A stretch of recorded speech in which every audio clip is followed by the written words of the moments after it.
Assalamualaikum warahmatullahi wabarakatuh. Terima kasih sudah klik video ini. Semoga kita selalu diberikan kesehatan, kelancaran rizki, dan semoga Allah Subhanahu wa Ta'ala mempermudah segala urusan kita. Amin, amin ya robbal alamin. Bayangkan seorang anak kecil kehilangan burung kesayangannya. Lalu datanglah seorang pria. Bukan sembarang pria, tapi utusan Allah, pemimpin umat. Apa yang beliau lakukan? Beliau duduk, tersenyum, dan bertanya, "Wahai Abu Umair, apa yang dilakukan burung kecilmu?" Di balik kalimat sederhana itu, tersembunyi metode pendidikan yang lembut, akhlak kenabian yang menyentuh, dan pelajaran yang belum tentu kita ajarkan hari ini. Simak video ini sampai akhir, karena dari seekor burung kecil kita akan belajar sebesar-besarnya cinta dan kepemimpinan Rasulullah Shallallahu Alaihi Wasallam. Bismillah, mari kita mulai ceritanya.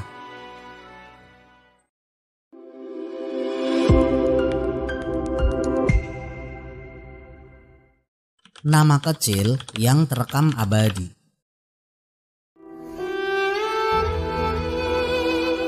Di antara lautan nama besar para sahabat Rasulullah, ada satu nama mungil yang tidak muncul di medan jihad, tidak menulis kitab, tidak meriwayatkan ratusan hadis, dan tidak memimpin kaum. Tapi namanya hidup dalam literatur Islam karena satu hal, yaitu Rasulullah pernah bercanda dengannya. Namanya adalah Abu Umair, seorang anak kecil, adik dari Anas bin Malik radhiyallahu anhu, yang kisahnya diriwayatkan dalam Sahih Muslim dan menjadi bahan bahasan panjang oleh para ulama. Dalam sebuah riwayat yang terkenal, Anas bin Malik menceritakan, "Rasulullah biasa mengunjungi kami, dan aku pun punya seorang adik laki-laki yang biasa dipanggil Abu Umair.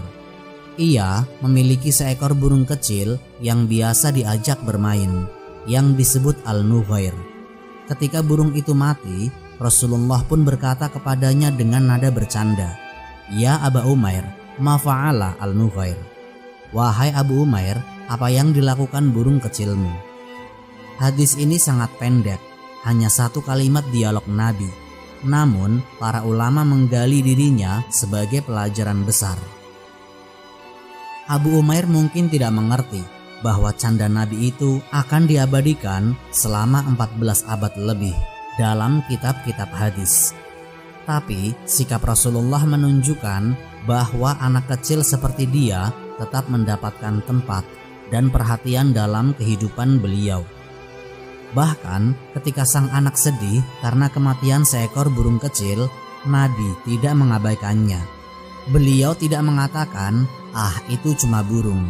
Beliau malah menghampiri, bercanda, dan menghibur dengan kata-kata penuh kelembutan. Para ahli hadis, fikih, dan pendidikan anak memandang ini bukan sekedar interaksi biasa. Imam Nawawi dalam Syarah Sahih Muslim menyebut bahwa hadis ini menjadi dalil dibolehkannya bercanda dengan anak kecil, memberi julukan akrab, dan memperhatikan kondisi emosional anak. Bahkan, sebagian ulama menarik kesimpulan tentang pentingnya edukasi emosional dalam Islam dari satu kalimat Nabi ini. Menariknya, Nabi memanggil Abu Umair dengan kunyah, bukan namanya langsung. Padahal, biasanya kunyah diberikan kepada orang dewasa sebagai bentuk penghormatan. Tapi Nabi ingin anak kecil ini merasa besar, dihormati, dan dilibatkan dalam komunikasi dewasa. Ini bukan sekedar panggilan, tapi terapi psikologis. Rasulullah ingin mengatakan, "Kau bukan remeh, meski kecil, aku anggap kau penting." Kisah ini juga membongkar pemahaman yang keliru bahwa anak kecil tidak layak diajak bicara serius atau empatik. Faktanya, Rasulullah adalah manusia paling sibuk di dunia, memimpin umat, menerima wahyu, menyelesaikan konflik politik, dan mempersiapkan jihad. Namun beliau tidak melewatkan satu momen pun untuk menunjukkan kasih sayang kepada seorang bocah yang sedih karena kehilangan burung kecil. Banyak orang hari ini baru menganggap penting anak-anak jika mereka sudah pintar, bisa membaca Al-Quran, atau punya nilai akademik tinggi. Tapi Rasulullah mengajarkan kita sebaliknya. Anak-anak itu berharga karena mereka manusia. Mereka belum bisa membantu kita, tapi justru disitulah ujian keikhlasan orang tua, guru, dan pemimpin. Rumah yang tidak pernah sepi dari Nabi.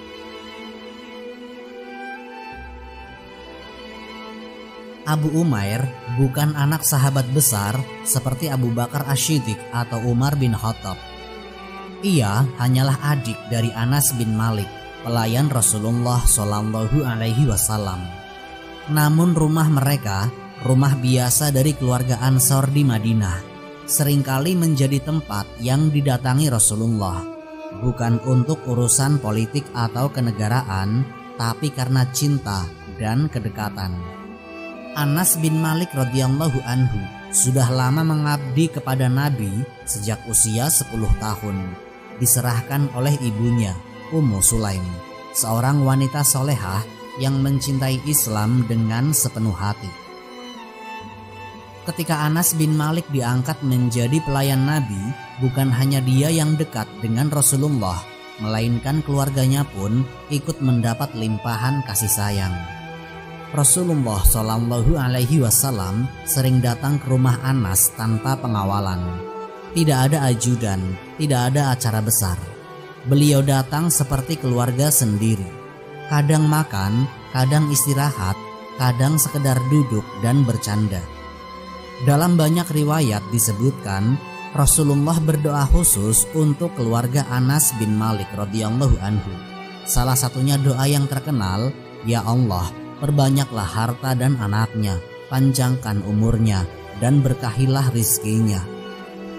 Dalam salah satu kunjungan itu terjadi momen yang diabadikan sejarah, yaitu Abu Umair sedang sedih karena burung kecil kesayangannya mati. Lalu Rasulullah alih-alih langsung memberikan nasihat berat atau perintah agar sabar, memilih mendekati anak itu, duduk bersamanya, lalu berkata dengan gaya santai namun penuh perhatian, "Ya Aba Umair, ma fa'ala al-Nughair." Sebagian ulama seperti Ibnu Hajar dan Al-Khattabi menjelaskan bahwa kalimat ini adalah bentuk tasghir atau permainan bahasa dalam bahasa Arab untuk mengungkapkan kelembutan. Dan itu menunjukkan Rasulullah tidak pernah berbicara kaku atau dingin, apalagi pada anak-anak. Bahasa beliau lembut, terkendali, dan penuh kasih.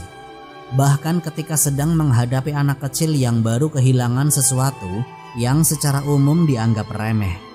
Bayangkan seorang kepala negara, panglima perang, pembawa wahyu, datang ke rumah rakyat biasa dan memperhatikan psikologi seorang anak.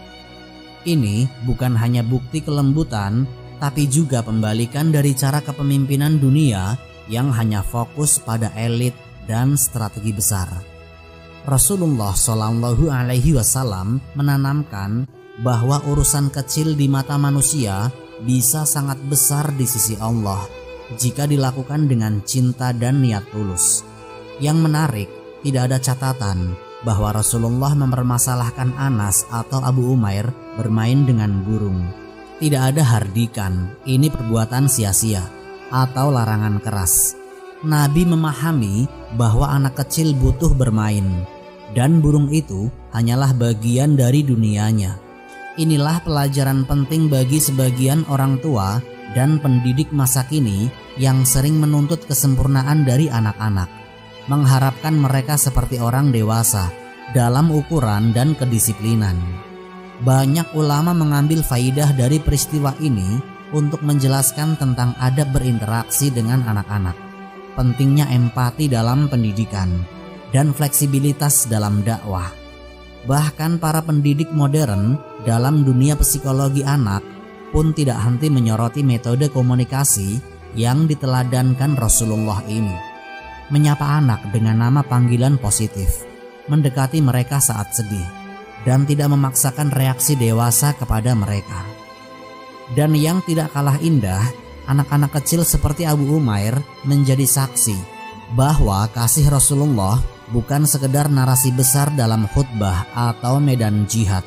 Itu nyata, hadir di ruang keluarga biasa, di tengah tawa dan tangis anak kecil, di sela-sela waktu yang sempit namun diberkahi. Rumah Anas bin Malik adalah rumah biasa, tapi menjadi istimewa karena dihuni oleh kasih sayang yang tidak biasa. Burung kecil dan dunia anak. Burung kecil itu bukan burung legendaris. Ia tidak memiliki sayap emas, tidak bisa bicara, tidak membawa mukjizat. Namanya hanya disebut Al-Nughair. Bentuk kecil dari nughar, sejenis burung kecil berwarna-warni yang biasa dipelihara anak-anak Arab di masa itu.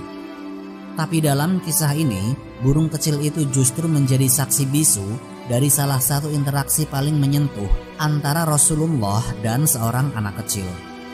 Banyak yang mungkin bertanya, mengapa kematian seekor burung perlu perhatian dari Rasulullah? Bukankah itu urusan sepele?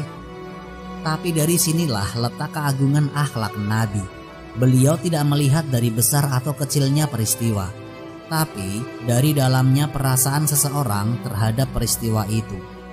Bagi Abu Umair, kematian burung itu adalah duka. Maka bagi Nabi, itu adalah hal yang harus dihormati dan dihibur. Hari itu, burung Abu Umair mati tidak diketahui penyebabnya. Mungkin karena usia, atau jatuh, ataupun sakit. Tapi bagi anak sekecil dia, itu sudah cukup untuk membuat hari yang cerah berubah suram. Dan Nabi datang, bukan dengan ceramah panjang, bukan dengan larangan memelihara hewan, tapi dengan satu kalimat yang menggugah. Ya Aba Umair, ma fa'ala al-Nughair. Pernyataan itu sederhana, tapi maknanya dalam. Nabi tidak berkata, jangan sedih. Beliau tidak menyepelekan perasaan anak itu. Beliau bahkan tidak langsung menawarkan burung baru sebagai ganti. Beliau memilih bertanya agar si anak bisa mengekspresikan dirinya. Inilah cara Rasulullah mendidik, bukan hanya memberi jawaban, tapi mengajak bicara. Bukan memaksakan nasihat, tapi membuka ruang untuk perasaan. Bagi para ahli pendidikan, ini adalah metode emas. Anak-anak perlu merasa didengarkan, bukan hanya diarahkan. Mereka ingin dikenali, bukan dipaksa meniru. Rasulullah memahami hal itu jauh sebelum psikologi anak berkembang menjadi ilmu formal. Beliau menghidupkan empati, bukan teori. Beliau menanamkan adab, bukan hanya larangan. Yang lebih dalam lagi, sebagian ulama mengatakan bahwa dengan menyebut nama burung itu, Nabi menunjukkan bahwa beliau benar-benar memperhatikan Abu Umair. Beliau tahu apa yang anak itu sukai, bahkan hafal nama binatang peliharaannya. Ini bukan sekedar basa-basi, ini adalah perhatian yang utuh. Betapa banyak orang tua hari ini yang tidak tahu apa hobi anaknya, siapa teman mainnya, bahkan tidak ingat nama bonekanya. Ada juga pelajaran tentang keseimbangan, yaitu Rasulullah tidak mengharamkan bermain. Tidak ada dalil yang menyatakan bahwa bermain dengan burung itu dilarang, selama tidak menyiksa hewan, tidak mengganggu ibadah, dan tidak menjurus ke yang haram. Maka dunia bermain anak-anak tetap dijaga. Rasulullah tidak mendidik anak menjadi tua sebelum waktunya. Beliau biarkan mereka menjadi anak-anak, namun tetap diajak dalam kebaikan. Burung itu mungkin sudah lama mati, tapi dari kematiannya lahir pelajaran hidup. Dari seekor makhluk kecil yang tidak bisa bicara, tersingkap keluasan kasih seorang nabi. Dari tangisan seorang anak kecil, Allah abadikan contoh kepemimpinan yang paling manusiawi dan menginspirasi. Abu Umair, burungnya, dan satu kalimat Rasulullah, semua menjadi pelajaran yang lebih tajam dari 1000 khutbah. Anak kecil dalam pendidikan Rasulullah. Kisah Abu Umair adalah pintu kecil yang membuka jendela besar ke dalam metode pendidikan Rasulullah. Banyak orang membayangkan pendidikan dalam Islam selalu dimulai dari perintah keras, hafalan panjang, dan pengawasan ketat. Tapi ketika kita membaca bagaimana Nabi mendidik anak-anak, kita justru menemukan pendekatan yang lembut, manusiawi, bahkan seringkali terasa sangat personal. Nabi tidak pernah menjauh dari dunia anak-anak. Justru beliau masuk ke dalam dunia mereka, tanpa merusak fitrah mereka sebagai anak-anak. Beliau tidak memaksa mereka dewasa sebelum waktunya, namun tetap menanamkan nilai-nilai Islam dalam setiap interaksi. Beliau tidak menakut-nakuti mereka dengan azab dan neraka, tapi menumbuhkan cinta kepada Allah dan kasih kepada makhluknya. Selain Abu Umair, banyak anak-anak lain yang mengalami sentuhan didikan langsung dari Rasulullah. Ada Sayyidina Hasan dan Sayyidina Husain, cucu beliau, yang sering beliau cium, gendong, bahkan beliau sholat sambil membiarkan mereka memanjat punggungnya. Ada Abdullah bin Abbas yang saat masih kecil diberi nasihat agung, "Jagalah Allah, niscaya Dia akan menjagamu." Bahkan anak kecil yang hanya lewat di jalan bisa mendapat salam dari beliau. Pendekatan ini bukan tanpa tujuan. Nabi sedang membentuk generasi, tapi generasi itu tidak dibentuk dengan marah-marah, tekanan, atau ancaman. Generasi itu dibentuk dengan kasih, kedekatan, dan pelibatan. Bahkan dalam hal sepele seperti bermain atau menangisi burung yang mati, Rasulullah hadir sebagai pendidik yang tidak pernah meremehkan emosi anak-anak. Dari kisah Abu Umair, para ulama mengambil banyak faedah fikih dan pendidikan. Salah satunya adalah pentingnya empati terhadap emosi anak-anak. Anak-anak belum memiliki logika yang matang, tapi mereka punya perasaan yang sangat peka. Menertawakan kesedihan mereka adalah bentuk kekerasan emosional. Rasulullah SAW menunjukkan bahkan seekor burung mati pun pantas dijadikan momen pendidikan. Faedah kedua adalah membolehkan memberi kunyah atau julukan khas seperti Abu atau Ummu kepada anak-anak. Hal ini bukan sekedar permainan, tapi strategi. Dalam memanggil Abu Umair, Nabi seolah memberi rasa bangga, tanggung jawab, dan penghormatan kepada anak itu. Anak-anak yang merasa dihargai akan lebih mudah diarahkan. Faedah ketiga adalah boleh bercanda dengan anak-anak selama tidak berbohong, tidak merendahkan, dan tidak menjadikan agama sebagai bahan candaan. Nabi adalah orang yang paling serius ketika dibutuhkan dan paling lembut saat kondisi memungkinkan. Beliau tidak bersikap kaku, tidak menakut-nakuti anak-anak, dan tidak membatasi interaksi hanya dalam kerangka serius. Faedah keempat adalah pentingnya hadir secara fisik dan emosional dalam kehidupan anak-anak. Hari ini banyak orang tua yang menganggap cukup dengan membelikan gadget, memasukkan ke sekolah mahal, atau membayar guru privat. Tapi anak-anak butuh lebih dari itu. Mereka butuh kehadiran, pelukan, perhatian, dan candaan yang membuat mereka merasa disayangi. Semua itu diajarkan oleh Nabi, bukan dalam majelis resmi, bukan dalam khutbah formal, tapi dalam momen sederhana, yaitu saat seekor burung kecil mati dan seorang anak bersedih. Ini bukan cerita remeh, ini potret bagaimana Islam melihat pendidikan, yaitu dimulai dari empati, dibangun dengan kedekatan, dan diarahkan dengan hikmah. Hikmah dari seekor burung dan seorang nabi.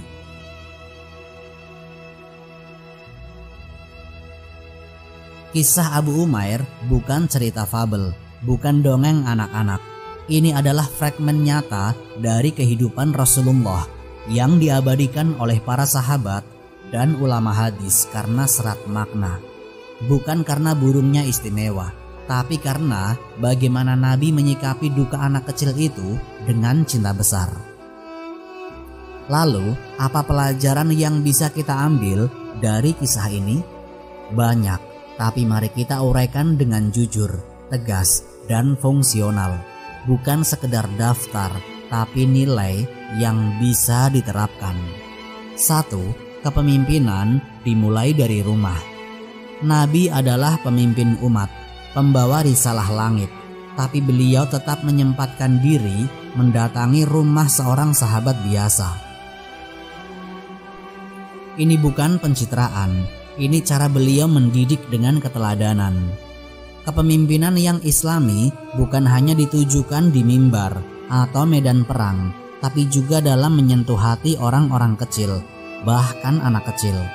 Seorang ayah, guru, pejabat, atau dai, jika mengaku meneladani Rasulullah, maka ukurannya bukan seberapa keras ia berbicara, tapi seberapa dalam ia bisa mendengar dan menyentuh hati anak-anak di sekitarnya. Kedua, empati itu kunci pendidikan. Ketika seorang anak menangis karena kehilangan mainan, sebagian orang dewasa mencibir, "Ah, cuma burung." Tapi Rasulullah tidak demikian. Beliau tidak pernah meremehkan perasaan orang lain. Bahkan duka anak kecil pun beliau hargai. Empati bukan kelemahan. Dalam Islam, ia adalah pondasi. Tanpa empati, nasihat berubah menjadi tekanan dan pengajaran menjadi paksaan. Rasulullah menanamkan bahwa mendidik berarti merasakan, bukan sekedar menyuruh. Yang ketiga, bermain tidak diharamkan, tapi diarahkan. Nabi tidak melarang Abu Umair memelihara burung. Tidak ada hadis yang menunjukkan bahwa beliau mengharamkan permainan itu. Ini menjadi pelajaran besar bahwa dunia anak-anak harus difasilitasi, bukan dipenjara. Selama tidak melanggar syariat, biarkan anak-anak bermain, tertawa, dan berimajinasi. Bahkan Rasulullah Shallallahu Alaihi Wasallam bermain bersama Sayyidina Hasan dan Sayyidina Husain, memanggil mereka dengan panggilan sayang, dan membiarkan mereka naik ke punggung beliau saat sujud. Beliau tidak menarik mereka dari dunia anak-anak, tapi masuk ke dalamnya untuk menanamkan nilai. Yang keempat, pendidikan Islam itu bertahap dan penuh kasih. Nabi tidak membuka obrolan dengan Abu Umair dengan ceramah. Beliau tidak berkata, "Bersabarlah, burung itu ciptaan Allah, kembali kepadanya." Bukan karena kalimat itu salah, tapi karena belum waktunya. Anak-anak perlu disapa, bukan disodori petuah dewasa. Ini pelajaran besar bagi para pendidik dan orang tua. Tidak semua ilmu bisa dimuntahkan sekaligus. Pendidikan butuh tahapan, momentum, dan pendekatan yang sesuai usia. Rasulullah tahu kapan harus diam, kapan harus bertanya, dan kapan menasehati. Yang kelima, julukan baik menumbuhkan harga diri. Nabi memanggil anak itu dengan nama Abu Umair. Ini bukan candaan biasa. Ini menunjukkan bahwa Rasulullah ingin memberi rasa penting, rasa dihargai, dan identitas kepada anak-anak. Dalam dunia modern, ini disebut penguatan karakter, dan Islam telah memulainya 14 abad yang lalu. Anak-anak yang dipanggil dengan baik, diberi tanggung jawab kecil, dan dilibatkan secara emosional akan tumbuh dengan rasa aman dan percaya diri. Burungnya mati, tapi cintanya hidup. Burung itu mati. Abu Umair pun mungkin telah dewasa dan meninggal sejak berabad-abad lalu.